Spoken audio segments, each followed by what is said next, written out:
Hi everyone, हम वापस आए हैं एक नए प्लान के साथ जिसका साइज 9 बाई 18 मीटर का है।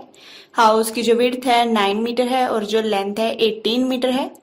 हाउस का टोटल एरिया 162 स्क्वायर मीटर का है। अगर आपने हमारे चैनल को अभी तक सब्सक्राइब नहीं किया तो सबसे पहले आप सब्सक्राइब कीजिए और बेल को जरूर प्रेस कीजिए ताकि हमारे आने वाले लेटेस्ट वीडियोस का सबसे पहले आपको नोटिफिकेशन मिल सके।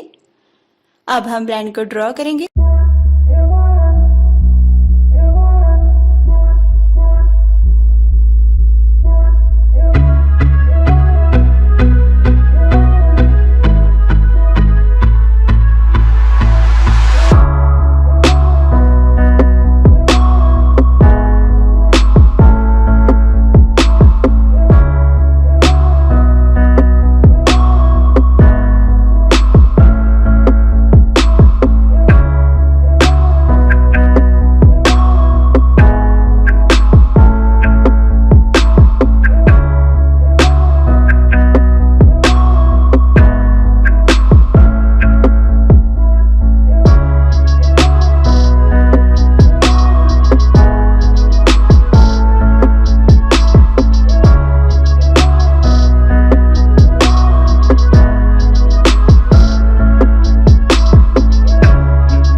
अगर आप इस प्लान को डाउनलोड करना चाहते हैं तो इसका लिंक हम डिस्क्रिप्शन में ऐड कर देंगे। और अगर आप इस प्लान का 3D व्यू देखना चाहते हैं तो वीडियो के एंड तक बने रहें और हमारी वीडियो को लाइक शेयर कमेंट जरूर करें।